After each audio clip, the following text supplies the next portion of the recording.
आज हम लोग राजनीति विज्ञान के क्षेत्र के आधुनिक दृष्टिकोण के बारे में पढ़ेंगे। परंपरागत दृष्टिकोण के अंतर्गत राजनीति विज्ञान का जो क्षेत्र था वह राजनीतिक चिंतन, राजनीतिक सिद्धांत, अंतर्राष्ट्रीय राजनीति, अंतर्राष्ट्रीय संगठन, अंतर्राष्ट्रीय कानून एवं लोक प्रशासन, तुलनात्मक राजनीति जैसे विषयों को समाहित कर रहा था। तुलनात्मक राजनीति के विषय उसमें थे, लेकिन यह जो है आधुनिक दृष्टिकोण, राजनीति विज्ञान का आधुनिक दृष्टिकोण परिवर्तित क्षेत्र का सूचक है। इसमें अन्य नई चीजें जो है, जो व्यवहारवादी क्रांति के बाद नई नई चीजें राजनीति विज्ञान में समाहित हुई हैं, वह शामिल हैं। इसके अंतर्गत जहां शुरुआती समय में राजनीति विज्ञान मुख्यतः राज्य, सरकार, संविधान,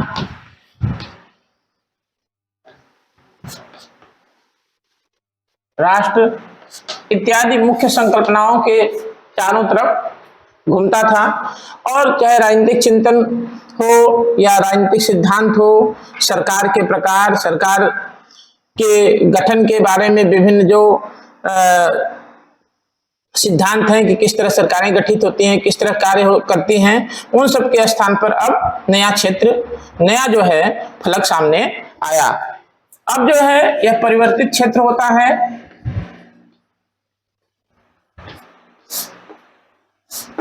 और इस परिवर्तित क्षेत्र का संकेत मिलता है व्यवहारवादी, राजनीति विज्ञान में व्यवहारवादी उपागम के बाद। ठीक है, इसमें जो है मुख्य रूप से नई चीजें जो शामिल हो गई हैं उसको हम थोड़ा सा लिखेंगे। लिखिए कि आधुनिक राजनीति विज्ञान का क्षेत्र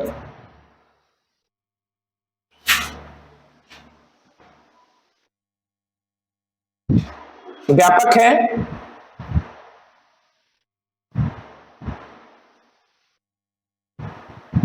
आधुनिक राजनीति विज्ञान का आरंभ और अंत राज्य से नहीं होता है। आधुनिक राजनीति विज्ञान का आरंभ और अंत राज्य से नहीं होता है।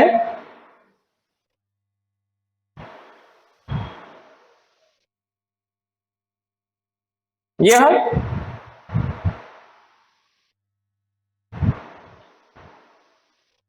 अधिक व्यापक और यथार्थवादी है।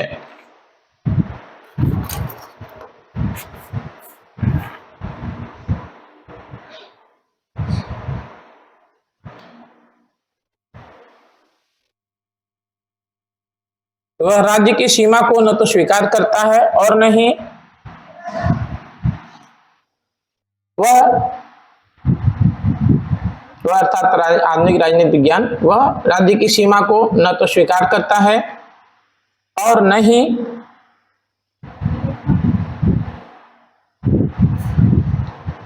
राजनीतिक समस्याओं का अध्ययन, जो परंपरागत पद्धतियां हैं उनकी चर्चा हम करेंगे, जो पारंपरिक या परंपरागत राजनीति विज्ञान में मुख्य रूप से उपयोग की जाती थी, और नहीं यह राजनीतिक समस्याओं का अध्ययन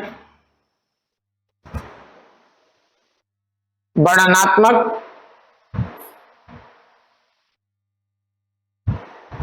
संस्थात्मक, जो संस्थात्मक उपागम था, संस्थाओं का की तुलना करते थे, वर्णनात्मक, संस्थात्मक, ऐतिहासिक,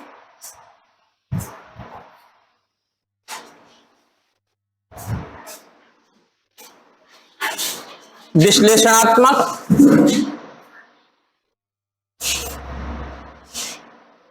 उपदेशात्मक, किस प्रकार का होना चाहिए, उपदेशात्मक, और जो एक मुख्य पद्धति थी जो शुरुआती समय से वह है आदर्शात्मक।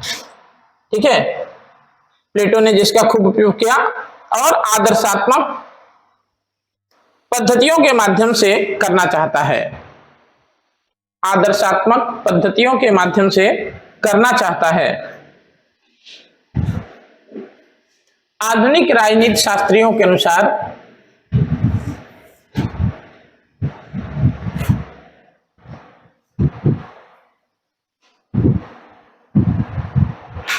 राजनीति विज्ञान के प्रतिपाद्य विषय हैं या मुख्य विषय हैं। आधुनिक राजनीति शास्त्रियों के अनुसार राजनीति विज्ञान के मुख्य विषय हैं राजनीतिक मनुष्य और उसका व्यवहार। राजनीतिक मनुष्य और उसका व्यवहार। और आप देखते हैं कि अब चुनावी अध्ययन जो है राजनीति विज्ञान के प्रमुख क्षेत्रों में एक है कि किस तरह से राजनीतिक जो है परिवर्तन आता है, किस तरह से चुनाव में मतदान व्यवहार के समय जो हम लोग अध्ययन करते हैं मतदान व्यवहार का, तो ये होगा राजनीतिक मनुष्य और उसका व्यवहार। दूसरा समूह,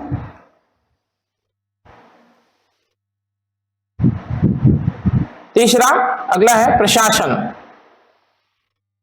प्रशासन मनुष्य के राजनीतिक व्यवहार को परिवर्तित करता है। प्रशासन, अंतरराष्ट्रीय राजनीति,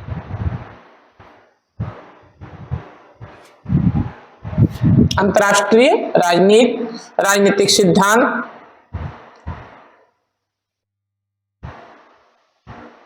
राजनीतिक विचारधाराएं,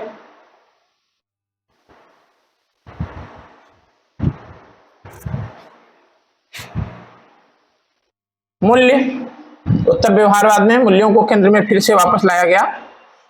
मूल्य, अर्थशास्त्र या अंतरशास्त्रीय उपागम के अंतर्गत कहा गया कि अन्य सामाजिक विषयों से घनिष्ठ रूप में राजनीति विज्ञान संबंधित है और उनमें जो अच्छी तकनीकें हैं उनका उपयोग राजनीतिक समस्याओं के अध्ययन में किया जाना चाहिए। तो अर्थशास्त्र, समाजशास्त्र, सैन्य विज्ञान, सांख्यिकी,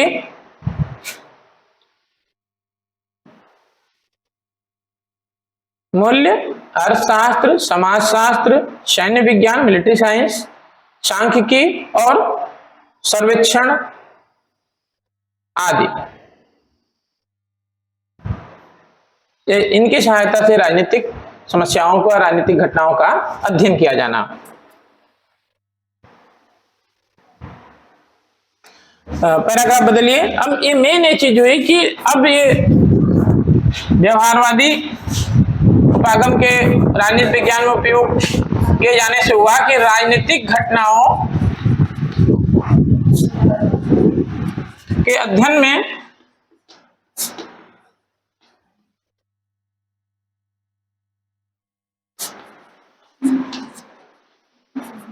सामाजिक जो पर्यावरण है उसका अध्ययन किया जाना अनिवार्य माना गया कि जो घटनाएं घट रही हैं वो किस प्रकार की सामाजिक परिस्थितियों में घट रही हैं। क्योंकि जो उपागम सिद्धांत आया, व्यवस्था सिद्धांत दिया डेविड डिस्टन ने, वो बताया कि जो है हर व्यवस्था वह एक व्यवस्था है, चाहे राजनीतिक व्यवस्था हो, सामाजिक व्यवस्था हो, आर्थिक व्यवस्था हो, और वे स्वायत्त हैं। और दूसरे जो पर्यावरण है, जो आसपास जो है जिस समाज में घटनाएं घटित हो रही हैं, वहां की सामाजिक और आर्थिक परिस्थितियां राजनीतिक परिस्थितियों को प्रभावित करती हैं। तो यह जो है अब परिवर्तित सूचक हो गया कि राजनीति विज्ञान का अध्ययन, राजनीतिक घटनाओं का अध्ययन सिर्फ राजनीतिक दृष्टिकोण से ही नहीं करेंगे, बल्कि वहां की सामाजिक और आर्थिक परिस्थितियों का क्या प्रभाव उन पर पड़ रहा है उनका भी हम अध्ययन करेंगे। तब वास्तविक जो है निष्कर्ष निकाले जा सकते हैं। इसमें लिखिए कि आधुनिक दृष्टिकोण के अंतर्गत राजनीति विज्ञान को, आधुनिक दृष्टिकोण के अंतर्गत राजनीति विज्ञान को ऐसा व्यापक रूप देने का, ऐसा व्यापक रूप देने का प्रयास किया गया है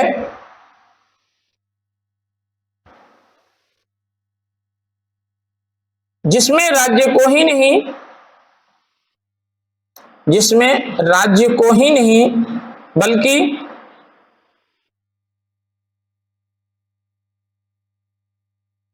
समाज को भी शामिल किया जा सके।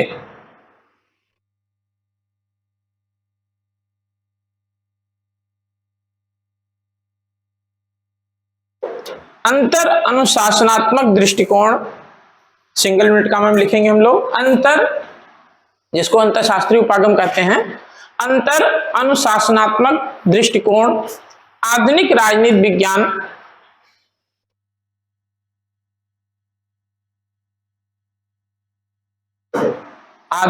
अंतर अनुशासनात्मक दृष्टिकोण आधुनिक राजनीति विज्ञान की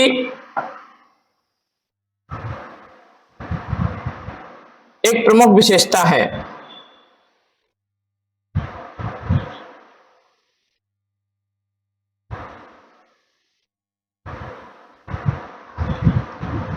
औपचारिक एवं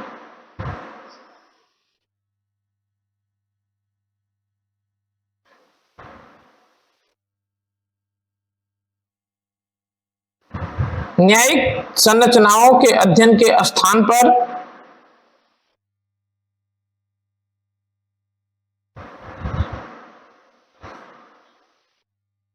प्रक्रियाओं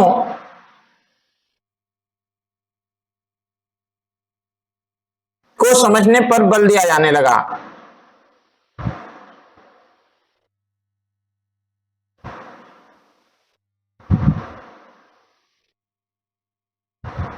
प्रक्रिया को मुख्य दिया गया कि भाई संरचनाओं का अध्ययन मत करिए, जो किस तरह से कानून बन रहे हैं और बनाने की प्रक्रिया में कौन से लोग भाग ले रहे हैं उनका अध्ययन करिए। व्यक्ति जो संरचना संस्था के स्थान पे व्यक्तियों का अध्ययन, और उन व्यक्तियों के अध्ययन के साथ साथ यह कि किस तरह से कानून का निर्माण हो रहा है, कोई भी कार्य हो रहा है तो उसकी प्रक्रियाएं समझिए, प्रोसेस को समझिए। ठीक है, आर्थर बेंटले ने पुस्तक लिखी है इस पे। और जो है प्रोसेस को समझना है या संस्थाओं के स्थान पर व्यक्तियों को समझना है। संस्थाएं काम नहीं कर रही हैं, बल्कि उन संस्थाओं में जो लोग नियुक्त हैं वो काम कर रहे हैं। जैसे अमेरिका में अमेरिकी कांग्रेस कानून बनाती है, सर्वोच्च संस्था है। ठीक है, कानून निर्माण की शक्ति संविधान द्वारा उसे दी गई। लेकिन जो मुख्य सीनेटर हैं, जो कानूनों के निर्माण के समय नेतृत्व करते हैं या फिर विरोध करते हैं कि कानून नहीं बनने देंगे, या प्रतिनिधि सभा के जो प्रमुख सदस्य हैं उनका जो है क्यों ऐसा कर रहे हैं, उसका अध्ययन करिए। और वो अध्ययन हम करेंगे मनोविज्ञान के माध्यम से। प्रक्रियाएं दिखती हैं कि संसद में जो है विधेयक लाया गया है और 3 जो है वाचन के बाद वह राष्ट्रपति के हस्ताक्षर बाद कानून बन गया, लेकिन वह इतनी आसानी से नहीं होता है। कितने चीजें तो संसद के पटल पे आने के पहले ही जो है राजनीतिक स्तर पे इनकार कर दी जाती हैं कि अब जो है ये कानून हम नहीं बनने देंगे या हम इसको नहीं लेंगे, क्योंकि पर्याप्त जो है समर्थन उस पर नहीं है, या फिर जो है उसका किसी अन्य जो है समूह के हितों के साथ विरोध है, तो उससे वो मानने से शुरू में ही इनकार करते हैं। प्रेशर ग्रुप्स हैं, राजनीतिक दल हैं, पूरी की पूरी जो है चीजें, क्योंकि केवल राज्य और सरकार कानून नहीं बनाती है। उस प्रक्रिया में जो हम लोगों ने देखा था कि जो राजनीतिक व्यवस्था का बात की है डेविड स्टन ने, वहां पर क्या है, प्रक्रिया महत्वपूर्ण है। और उस प्रक्रिया के अंतर्गत राज्य है, सरकार है, उसकी प्रतिनिधि सरकार है, राजनीतिक दल है, दबाव समूह है, वह यह तय करते हैं कि जो महंगाई है उसको किस रूप में, अगर कानून बनाना है तो किस रूप में बनाना है, अन्यथा नहीं बनाना है। ठीक है, या ऐसा बना देना है कि सिर्फ आपने कानून बना दिया, नीतियां बना दी, लेकिन उसका लाभ जो है किसी को नहीं मिलेगा। आपने मांगा, हमने बना दिया। ठीक है, तो इसमें अब क्या हुआ कि प्रक्रिया महत्वपूर्ण हो गई, प्रोसेस की किस तरह से जो है कार्य होता है, किस तरह से कानून का निर्माण होता है, संस्थाएं किस तरह से काम कर रही हैं। पहले संस्थात्मक अध्ययन था कि इस संस्था को उस संस्था के साथ अध्ययन कर दीजिए, ब्रिटिश संविधान का अमेरिकी संविधान से तुलना करके निष्कर्ष निकाल दीजिए कि जो है मुख्य कार्यपालिका जो है उसके पास क्या शक्तियां हैं, वो यथार्थ नहीं था। ठीक है, क्योंकि आप अगर ब्रिटिश सम्राट की तुलना अमेरिकी राष्ट्रपति से करेंगे तो शक्तियां तो बहुत हैं ब्रिटिश सम्राट के पास, लेकिन वास्तव में क्या है, वो औपचारिक है। ठीक है, उसमें कहा ही गया है ब्रिटिश संविधान के बारे में, एक कहावत है कि राजा कोई गलती नहीं कर सकता है। गलती इसलिए राजा कर सकते क्योंकि वो काम नहीं करते हैं, काम तो प्रधानमंत्री और उसके नेतृत्व में मंत्रिमंडल करता है। तो यह है कि प्रक्रिया को समझना आधुनिक राजनीति विज्ञान में महत्वपूर्ण माना गया। आगे लिखिए,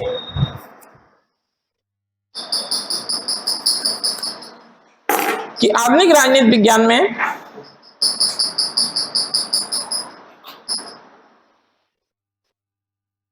तकनीकों के प्रयोग पर विशेष बल दिया गया।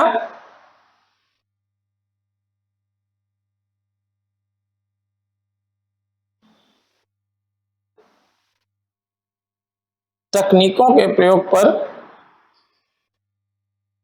विशेष बल दिया गया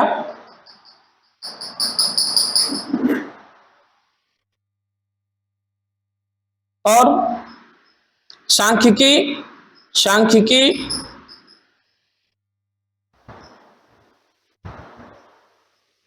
का प्रयोग किया जाने लगा।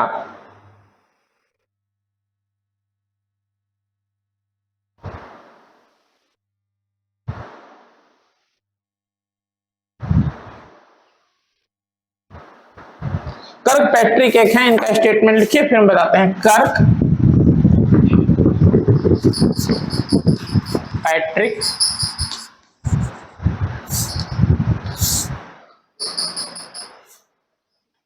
कर्कपैट्रिक ने लिखा है कि असंतोष ने क्षोभ को जन्म दिया। असंतोष ने क्षोभ को जन्म दिया और क्षोभ के परिणाम स्वरूप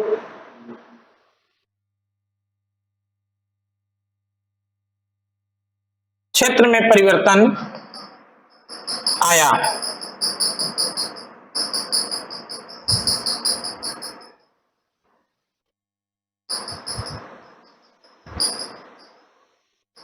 असंतोष क्या था? पुरानी जो चीजें थी, परंपरागत राजनीति विज्ञान में मुख्यतः मूल्यों पर बल दिया गया। राजनीतिक चिंतकों ने अपने निजी जो है दृष्टिकोण के आधार पर किसी भी समस्या का समाधान प्रस्तुत किया। प्लेटो ने अलग तरीके से देखा समस्याओं को, उनके शिष्य अरस्तु ने उसको भिन्न तरीके से देखा। हाथ ने जो है राज्य के स्वरूप का भिन्न तरीके से वर्णन किया। कुछ ही सालों बाद होने वाले उसी राज्य में ब्रिटेन में होने वाले जॉन लॉक ने राज्य के स्वरूप को जो है संप्रभुता में सीमित राजतंत्र की बात की, सीमित संप्रभुता की बात की, जबकि निरंकुश संप्रभुता की बात आपने की थी। तो यहाँ पर जो है यह चीजें हुआ कि लोग यह बताने में असमर्थ थे 20वीं सदी के आरंभ में कि क्या हो रहा है। वो जो बता रहे थे वह वास्तव में नहीं मिल रहा था। ठीक है, वो हवाई बातें कर रहे थे, क्योंकि जो भी समस्याएं थी वह जो है वो ये नहीं थी, वास्तविकता से वो दूर थी। और वास्तविक जो चीजें होनी चाहिए थी, द्वितीय विश्व युद्ध के दौर में जो चीजें दिखी उसके बाद कि जब समस्याओं के अध्ययन के लिए लोगों को बुलाया जाने लगा, विद्वानों को अमेरिका में, तो राजनीति शास्त्रियों को नहीं बुलाया गया। प्रश्न होगा भाई क्यों नहीं बुलाया गया? तो लोगों ने बताया कि आपके द्वारा जो निष्कर्ष दिए जा रहे हैं, जो बातें बताई जा रही हैं, वो वास्तविकता से बहुत दूर हैं।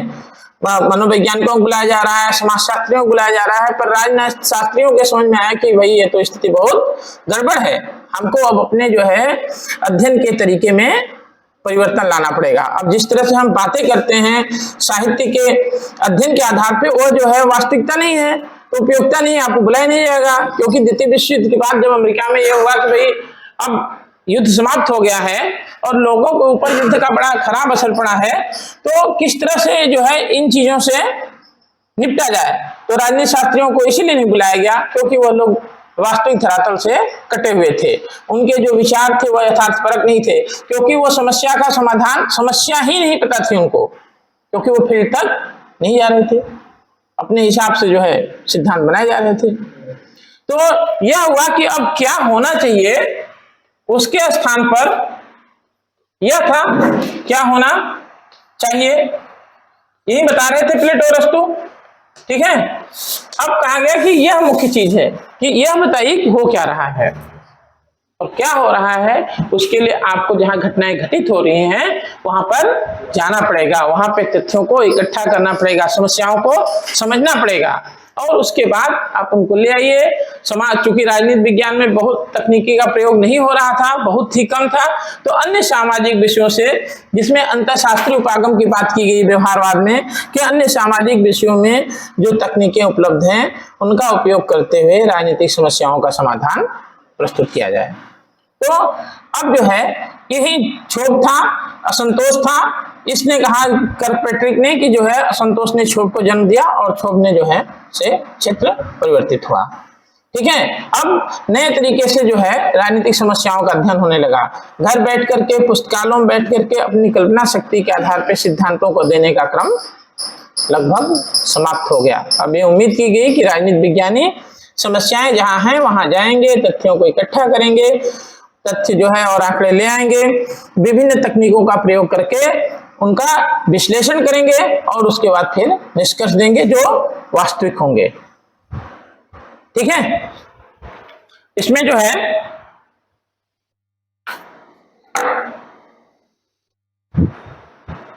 लिखिए,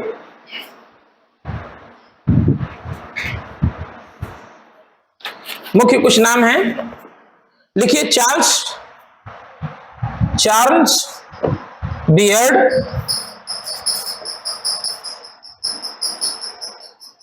लावेल,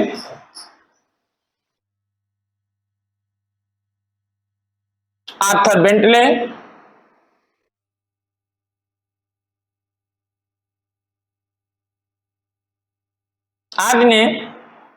आदि राजनीति शास्त्रियों ने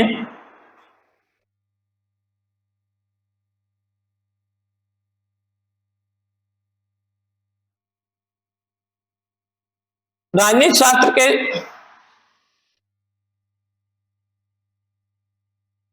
क्षितिज को, आकाश को जो क्षेत्र है, राजनीति शास्त्र के क्षितिज को व्यापक बनाने में महत्वपूर्ण योगदान दिया है।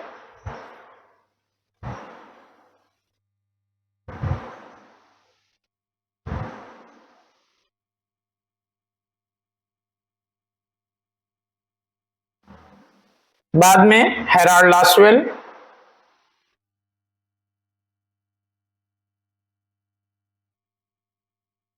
लासवेल, डेविड ईस्टन,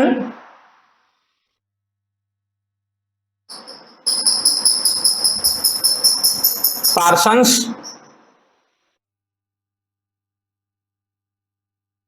एडवर्ड सिल्स,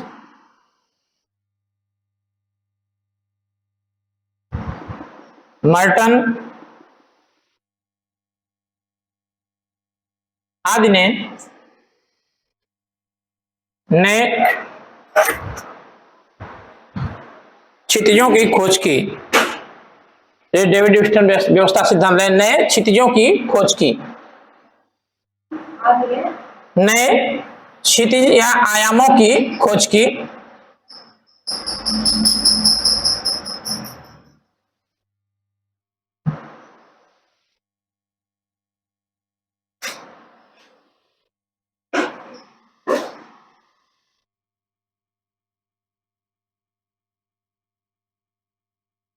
अब लिखिए कि हम लोग नई बात शुरू करेंगे इसी में कि राजनीति विज्ञान के आधुनिक परिप्रेक्ष्य की विशेषताएं क्या हैं, जो इसी से संबंधित हैं। ठीक है, नई नई चीजें उसमें शामिल आई हुई हैं। लिखिए कि राजनीति विज्ञान का आधुनिक परिप्रेक्ष्य या दृष्टिकोण, राजनीति विज्ञान का आधुनिक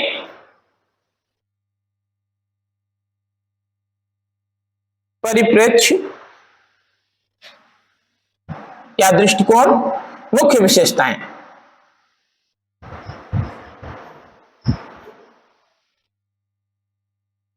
मेरियम की पुस्तक की उस दिन चर्चा हुई थी।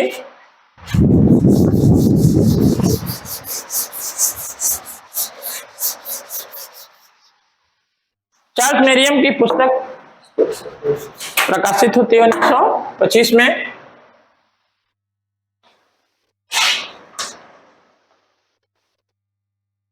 न्यू एस्पेक्ट्स ऑफ पॉलिटिक्स, राजनीति के नए आयाम। और मेरियम को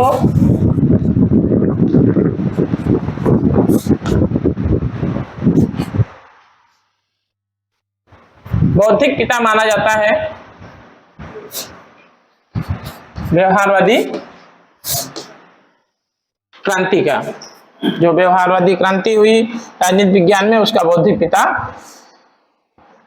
चार्ल्स मेरियम पाया जाता है, माना जाता है। और मेरियम शिकागो विश्वविद्यालय में राजनीति विज्ञान के प्रोफेसर एवं विभागाध्यक्ष थे। और वहां से परिवर्तन शुरू होता है, आगे चल करके शिकागो स्कूल के रूप में फेमस हुआ। यह जो है व्यवहारवादी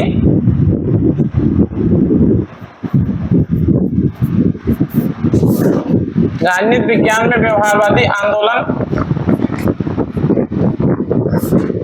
का गढ़ बन गया, वहां का राजनीति विज्ञान विभाग। इस तरह फ्रैंकफर्ट स्कूल प्रसिद्ध है, उसी प्रकार से जो है शिकागो स्कूल के नाम से यह प्रसिद्ध हुआ। और इन लोगों ने ही मुख्यतः राजनीति विज्ञान में व्यवहारवादी क्रांति का नेतृत्व किया। डेविड स्टन भी यहीं के थे। ठीक है, इसमें हम लोग शुरू करते हैं। एक तो ये पुस्तक हो गई आपकी, दूसरी लिखिए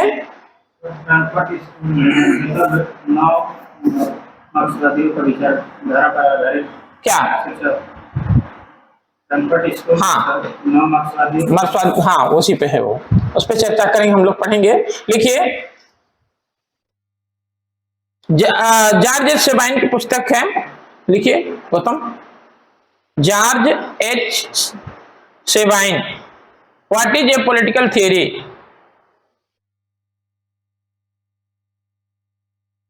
(1939) में प्रकाशित होती है।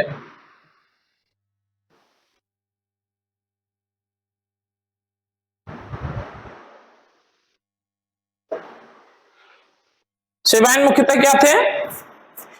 इतिहासकार थे। तो मेरियम ने जो बात 1925 में लिखी, उसका कोई जो है प्रभाव इनके ऊपर नहीं दिखाई पड़ता है। जो बात कह रहे थे मेरियम की, अब जो है संस्थाओं के अध्ययन के स्थान पर व्यक्तियों का अध्ययन किया जाना चाहिए। राज्य के स्थान पे आप जो है व्यक्ति के राजनीतिक व्यवहार का अध्ययन करिए, और वो विभिन्न चीजों से प्रभावित होता है, उन सबका भी अध्ययन करिए। उसका कोई प्रभाव जो है जॉर्ज सेबाइन की पुस्तक पे नहीं दिखाई पड़ता है, वो अपने हिसाब से लिख रहे थे। ठीक है, लिखिए 1905 में अमेरिकन पॉलिटिकल साइंस एसोसिएशन की स्थापना।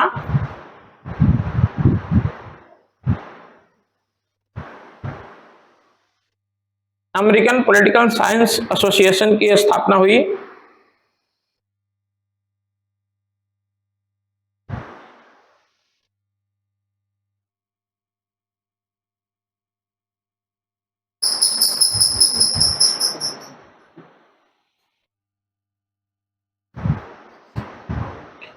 आधुनिक राजनीति विज्ञान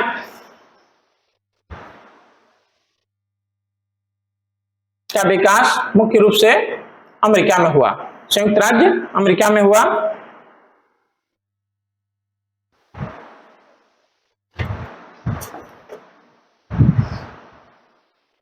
ग्राहम वालास की पुस्तक आ गई थी 1908 में, human nature in politics. Human nature in politics, note कर लीजिए, ह्यूमन नेचर इन पॉलिटिक्स, ये 1908 में प्रकाशित होती है। ग्राहम वालास लिखते हैं,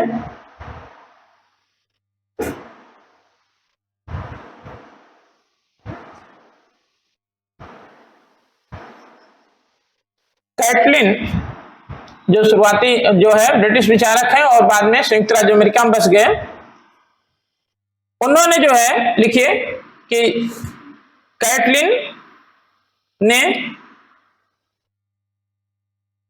अंतःशास्त्रीय उपागम के प्रयोग पर,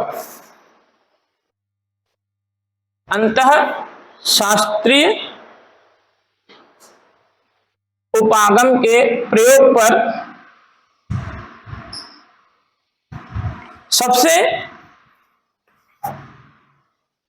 पहले बल दिया।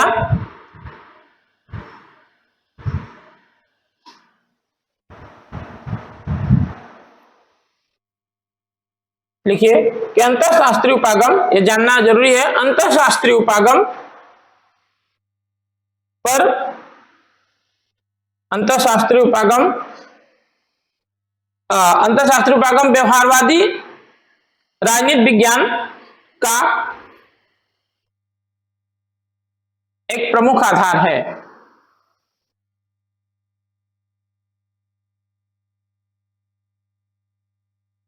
इसको अपनाने पर सबसे पहले बल दिया कैटलिन ने कि अंतःशास्त्रीय उपागम को अपनाया जाए। लावेन भी कहते हैं और कैटलिन भी कहते हैं, दोनों लोग, कि शक्ति जो है का अध्ययन राजनीति विज्ञान में बहुत महत्वपूर्ण है। लिखिए, अगला पॉइंट बनाइए कि लावेन के समान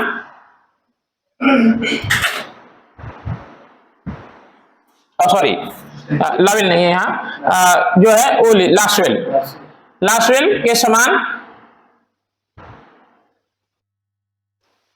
कैटलिन ने भी इस बात पर बल दिया है कि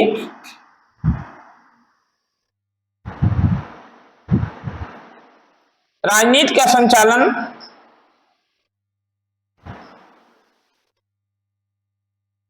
शक्ति संबंधों के द्वारा ही किया जाता है।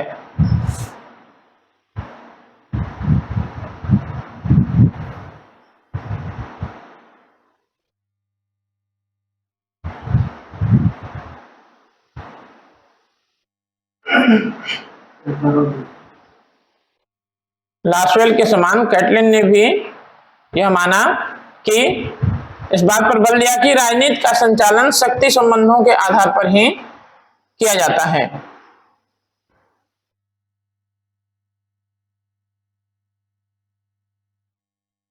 प्रमुख प्रवृत्तियों में नंबर 1 पॉइंट बनाइए, नई चीजें हैं। अध्ययन मुक्तता,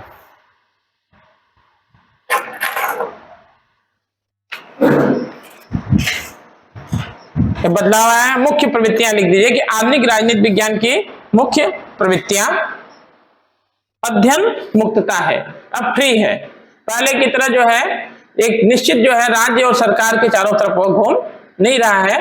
नई नई चीजों जो है राजनीति विज्ञान के अध्ययन में, राजनीतिक घटनाओं के अध्ययन में नई नई चीजों पर लोग लेकर के काम कर रहे हैं। नंबर 1 हो गया है अध्ययन मुक्तता।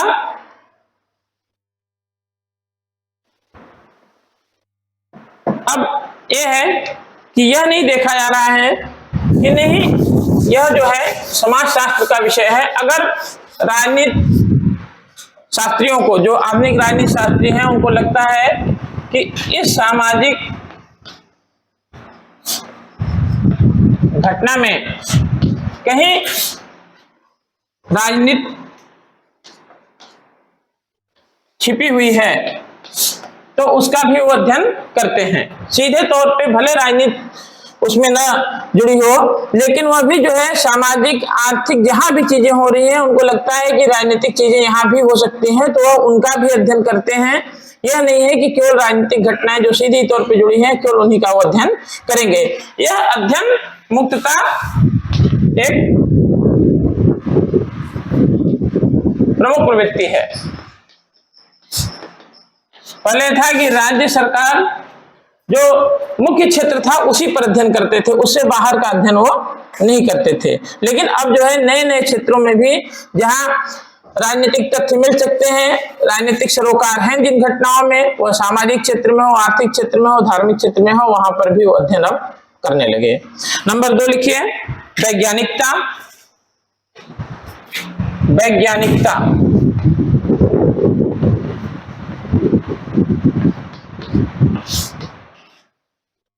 राजनीति विज्ञान में व्यवहारवादी उपागम के आने के उपरांत जो मुख्य चीज थी वह यह भी थी कि व्यवहारवादियों ने इस बात को ठाना था कि वह राजनीति विज्ञान को प्राकृतिक विज्ञानों के भांति विज्ञान बनाएंगे, जिसमें कार्य और कारण में निश्चित संबंध होता है। विज्ञान की यही जो है मुख्य विशेषता है कि उसमें कार्य और कारण में निश्चित संबंध पाया जाता है। और यह जो है इन लोगों ने पहली चीज ये कोशिश की कि राजनीति विज्ञान को विज्ञान बनाया जाए। पारंपरिक जो है राजनीति विज्ञान में कभी भी विद्वानों ने इस पे बल नहीं दिया कि राजनीति विज्ञान विज्ञान है। ठीक है, अपने हिसाब से समस्याओं का अध्ययन किया, अपने हिसाब से समस्याओं के समाधान प्रस्तुत किए। तो वैज्ञानिकता जो है दूसरी मुख्य प्रवृत्ति है। इसमें एक लाइन लिखिए कि आधुनिक राजनीति शास्त्री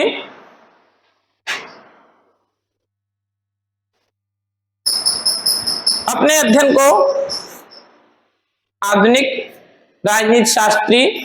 अध्ययन को अधिक वैज्ञानिक बनाना चाहते हैं,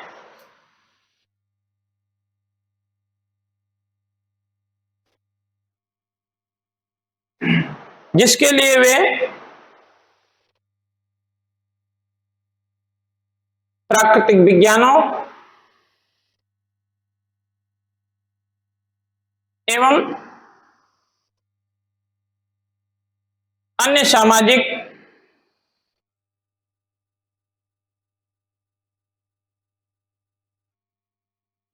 सामाजिक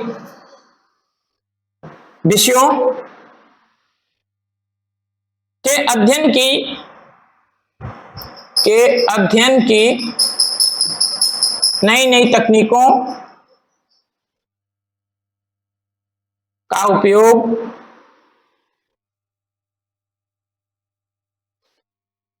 राजनीतिक समस्याओं के अध्ययन में, राजनीतिक समस्याओं घटनाओं के अध्ययन में करते हैं।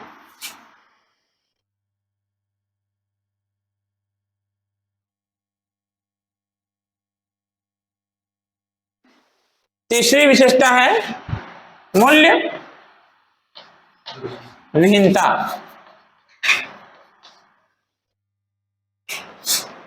लेकिन यह अस्थायी नहीं रह पाई, है ना। मूल्य विहीनता का संबंध जो है मुख्यतः किससे है? वैज्ञानिकता से। आप प्रैक्टिकल जो है केमिस्ट्री की प्रयोगशाला में आप करें, हम करें, कोई करे, परिणाम एक ही तरह के आते हैं। लेकिन जब राजनीतिक समस्याओं में मतदान व्यवहार के काम के लिए 10 लोग चले जाएं तो परिणाम भिन्न भिन्न आने का संशय रहता है, आशंका रहती है। क्योंकि जो है मनुष्य के हिसाब से वो मनुष्य का व्यवहार भी परिवर्तनशील है और लोगों का जो प्रयोग करता है, जो प्रश्न पूछने वाला है, सर्वे करने वाला है, उसके व्यक्तिगत विचारों का भी उसमें प्रभाव पड़ सकता है। जो वैज्ञानिकता थी उसके लिए यह कहा गया कि भाई मूल्य विहीनता होनी चाहिए, मूल्यों से हमारा कोई संबंध नहीं होना चाहिए। लेकिन जो है यह ज्यादा समय तक नहीं चला। व्यवहारवादी क्रांति जब हुई तो उत्तर व्यवहारवाद का जब दौर शुरू हुआ, जब डेविड स्टन ने उत्तर व्यवहारवाद की घोषणा की, तब जो है फिर मूल्यों को केंद्र में लाया गया। इसमें यह था कि भाई हम जो है शुरुआती समय में रहा कि विज्ञान तो हम तभी बना सकते हैं, राजनीतिक विज्ञान को विज्ञान कहने में गर्व की बात है, एक सम्मान की बात है कि भाई हमारा विषय विज्ञान है। तो विज्ञान यह है कि वह जो है समय एवं परिस्थितियों के अनुसार परिवर्तित नहीं होता है। ठीक है, अगर 2 + 2 = 4 है तो हर जगह होगा। तो उस तरह की जो है लाने के लिए, स्थिति लाने के लिए, राजनीतिक विज्ञान को विज्ञान बनाने के लिए मूल्य विहीनता पे विशेष बल दिया गया। आरंभिक समय में यह बड़ी चीज थी कि हम जो है बिल्कुल मूल्य निरपेक्ष हैं, हमसे मूल्यों से कोई लेना देना नहीं है, बिल्कुल निष्पक्ष होकर के हम अध्ययन करेंगे और विचार व्यक्त करेंगे। तो उत्तर व्यवहारवाद भी निष्पक्षता बल देता है, लेकिन वह कहता है कि लोकतंत्र और तानाशाही दोनों का अगर हम अध्ययन करें और हम जो है तानाशाही की कमियों को इंगित न करें तो जो है उस अध्ययन का कोई मतलब नहीं है। जहां लोगों के पास कोई अधिकार नहीं है, कोई बोलने की स्वतंत्रता नहीं है, तो उसका जो है कोई दोनों व्यवस्थाओं का हम बराबर तरीके से अध्ययन करके कोई निष्कर्ष न दें कि यह व्यवस्था सही है गलत है, तो उस अध्ययन का कोई मतलब नहीं, क्योंकि उसके लिए समाज का कोई लाभ नहीं है। कहीं पे उत्पीड़न हो रहा है, कहीं पे स्वतंत्रता है। तो यह जो है उत्तर व्यवहारवाद में यह प्रवृत्ति भिन्न हुई कि मूल्य विहीनता नहीं रखेंगे। इसमें जो है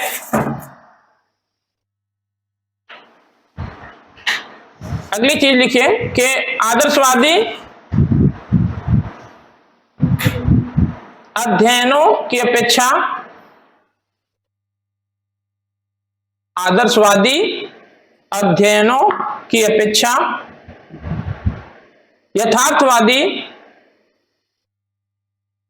यथार्थवादी व्यवहारपरक अध्ययन, यथार्थवादी व्यवहारपरक अध्ययन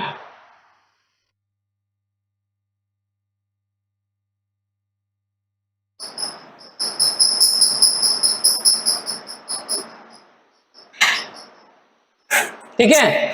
जो पारंपरिक रूप से हमने कहा, आपने पढ़ा कि आदर्शात्मक उपागम अपनाया गया, संस्थात्मक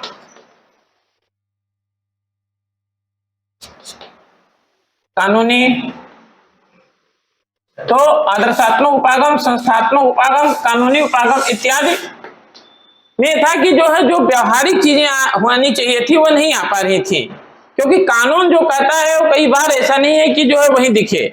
जैसे ब्रिटिश जो है कानून संविधान के बारे में कहा गया है, वहां सिद्धांत व्यवहार में अंतर है। अब जब हम कानूनी तौर पे जो है अमेरिकी राष्ट्रपति की ब्रिटिश सम्राट से तुलना करते हैं तो स्थिति बिल्कुल व्यवहारिक तरीके की किए गए अध्ययन और जो है कानूनी तौर पर किए गए अध्ययन में भिन्न भिन्न आती है।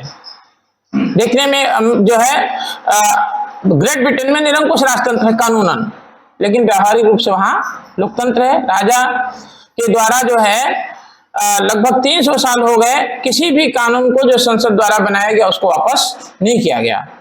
ठीक है, जो भी जो है कैबिनेट द्वारा भेजे गए प्रस्ताव उसको जो है वह उसी रूप में स्वीकार कर ले रहे हैं, क्योंकि ये मानते हैं कि जनता द्वारा चुने हुए प्रतिनिधियों को ही शासन करने का अधिकार है और सिर्फ जो है गौरवशाली भाग है ब्रिटिश सम्राट वहां पे। तो जो है यह चीजें वास्तविकता को प्रदर्शित नहीं कर रही थी। अब बल दिया गया कि आपको व्यवहारिक अध्ययन करना है और ये जो है जिससे हम फील्ड में जो हो रहा है उसको जान सकें और उसके आधार पर सही निष्कर्ष भी दे सकें। इसमें लॉर्ड ब्राइस की पुस्तक है, लिखिए, अमेरिकन कॉमनवेल्थ।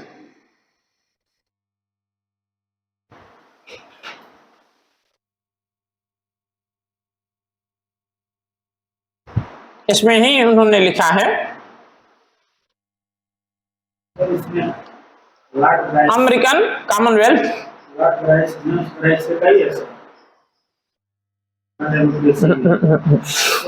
लॉर्ड नहीं, ये जो है जेम्स का है, लिखिए। दोनों अलग अलग हैं, हम बताएंगे उसको, लिखिए अभी। ठीक है, अमेरिकन कॉमनवेल्थ में इन्होंने लिखा है, 1988 में यह प्रकाशित हुई थी कि अमेरिका की संस्थाओं और उसकी जनता को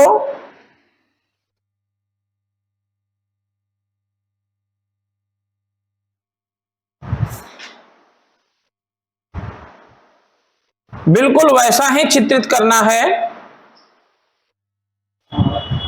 अमेरिका की संस्थाओं और उसकी जनता को बिल्कुल वैसा ही चित्रित करना है जैसा वे हैं।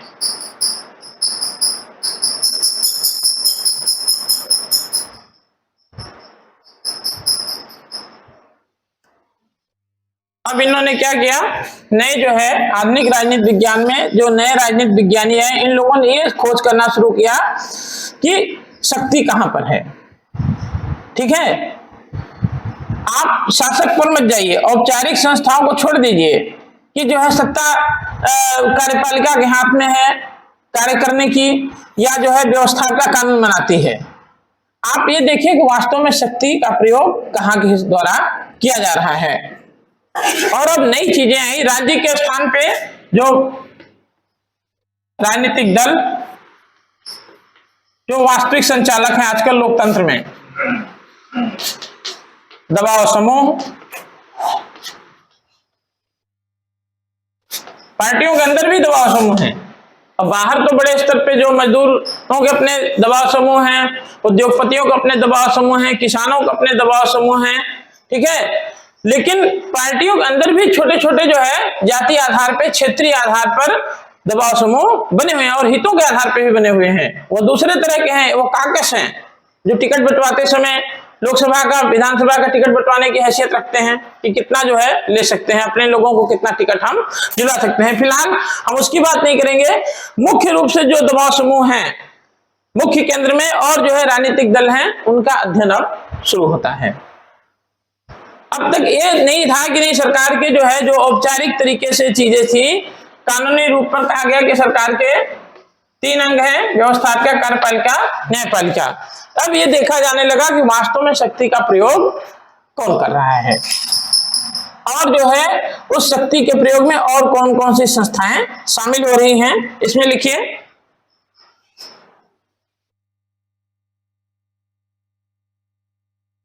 कि अब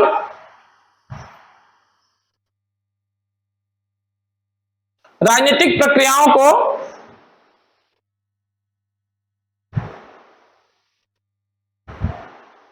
समझने, अब राजनीतिक प्रक्रियाओं को समझने, जैसे चुनाव एक लंबी लेकिन महत्वपूर्ण प्रक्रिया है, ठीक है। अब राजनीतिक प्रक्रियाओं को समझने की प्रवृत्ति आरंभ हुई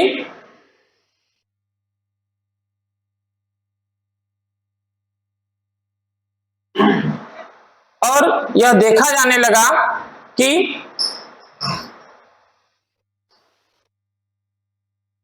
समाज में शक्ति के वास्तविक स्रोत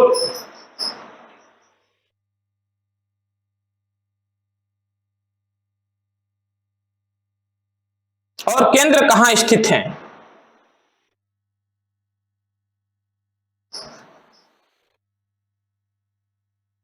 समाज में शक्ति के वास्तविक स्रोत और केंद्र कहां स्थित हैं।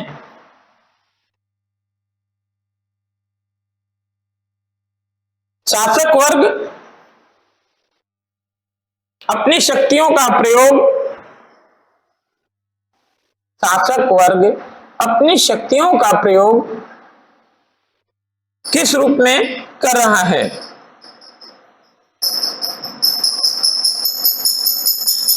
और सामान्य जन का राजनीतिक व्यवहार कैसा है।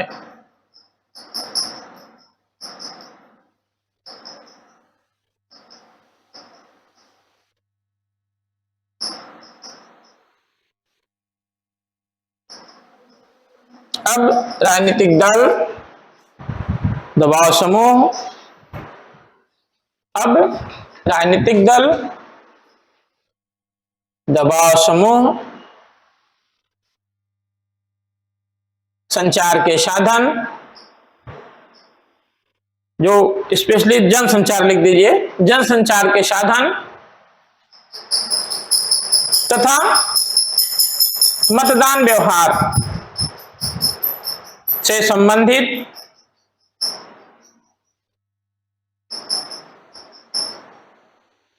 व्यापक अध्ययन किए जाने लगे।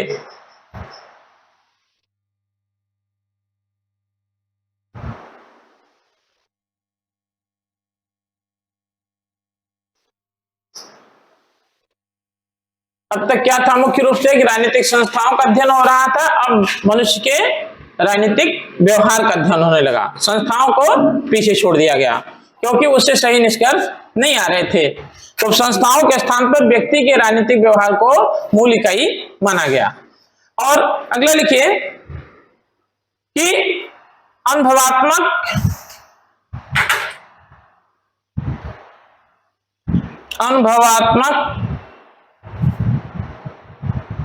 पद्धति या व्यवहारवाद की प्रमुखता।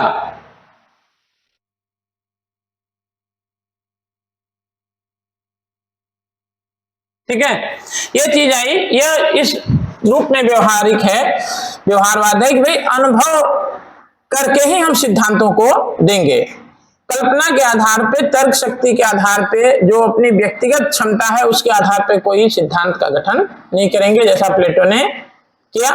उनकी विशेष जो है तर्क क्षमता थी, कल्पना शक्ति थी, जिसके आधार पे उन्होंने तत्कालीन यूनानी नगर राज्यों की समस्याओं का निष्कर्ष समाधान प्रस्तुत किया और कहा कि ये समस्याएं तभी हल होंगी जब न्याय स्थापित हो, शिक्षा की व्यवस्था हो, साम्यवाद का सिद्धांत लागू हो।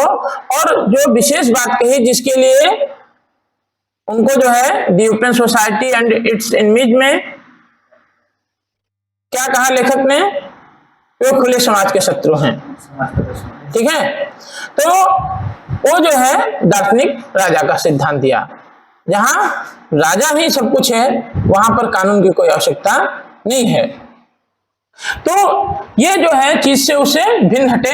और अब यह बताया गया कि भाई अनुभव के आधार पर ही सिद्धांतों का निर्माण करना है, और अनुभव करने के लिए आपको जो है फील्ड में, क्षेत्र में जहां राजनीतिक तथ्य मिल रहे हैं, राजनीतिक घटनाएं घट रही हैं, राजनीतिक समस्याएं, वहां जाना पड़ेगा शोधकर्ताओं को, और वहां से तथ्य ला करके विश्लेषण करना होगा, तकनीकी का प्रयोग करना होगा, परीक्षण करना होगा कि नहीं भाई जो निष्कर्ष दिए जा रहे हैं वह सही है कि नहीं है, कायदे से उसके बाद फिर सिद्धांत का निर्माण करना होगा। तो ये जो है नई चीज आई, और पहले कल्पना के आधार पर जो निष्कर्ष दिए जा रहे थे वो प्रवृत्ति बंद हो गई कि अब अनुभव के आधार पर हम सिद्धांतों का निर्माण करेंगे।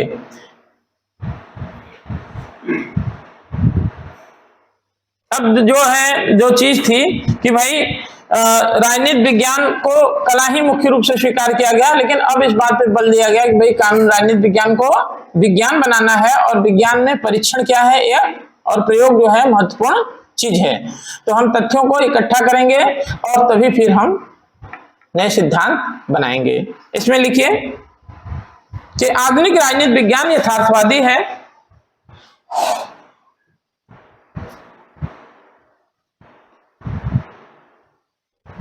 और आधुनिक राजनीतिक विज्ञान यथार्थवादी है और व्यवहारवादी दृष्टिकोण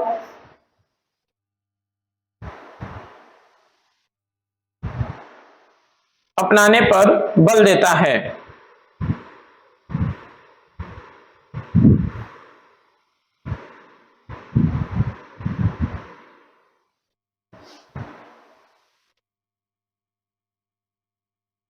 व्यवहारवादियों के अनुसार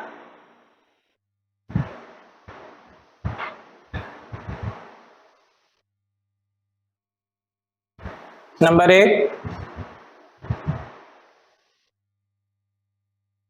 यह महत्वपूर्ण चीज है, इसमें लिखिए कि यह राजनीतिक विज्ञान का राजनीतिकरण है।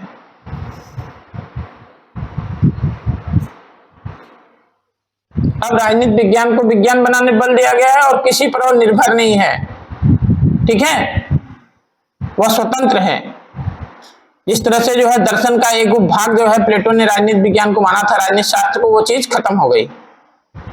उसके शिष्य अरस्तु ने भले जो है उसको मास्टर साइंस बताया, सर्वोच्च विज्ञान बताया, लेकिन जो है जो प्लेटो ने माना और कई विद्वानों ने उसको दर्शन शास्त्र के साथ घनिष्ठ रूप में जोड़े रखा, या दर्शन शास्त्र का ही एक भाग बताया, उससे वह बिल्कुल अलग हो गया है। अब राजनीतिक विज्ञान विज्ञान है और किसी के भी अधीन नहीं है, वह स्वतंत्र रूप से विज्ञान है। तो ये लिखिए कि यह राजनीतिक विज्ञान का राजनीतिकरण है। व्यवहारवादियों बता रहे हैं व्यवहारवादी। दूसरी चीज लिखिए कि व्यवहारवाद व्यक्ति समूह और व्यक्ति के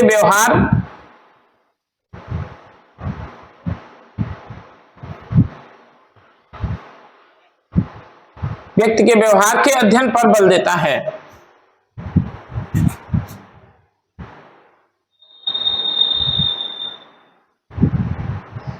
परंपरागत राजनीतिक विज्ञान में मुख्य चीज क्या थी? संस्था थी। यहां पे क्या हुआ है? व्यक्ति हो गया है, ठीक है। तीसरी चीज लिखिए कि व्यवहार जो है व्यवहारवादी राजनीतिक प्रक्रियाओं के अध्ययन को महत्व देते हैं।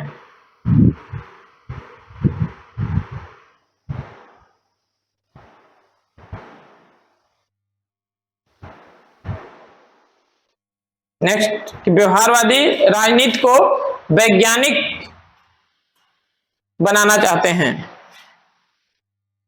व्यवहारवादी राजनीति विज्ञान को वैज्ञानिक बनाना चाहते हैं, राजनीति विज्ञान को वैज्ञानिक बनाना चाहते हैं।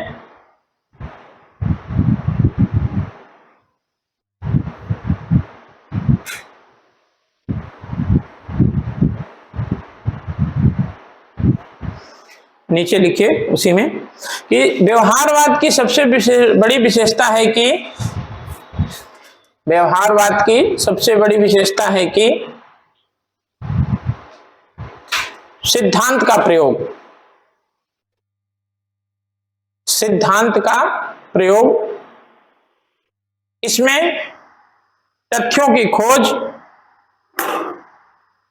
और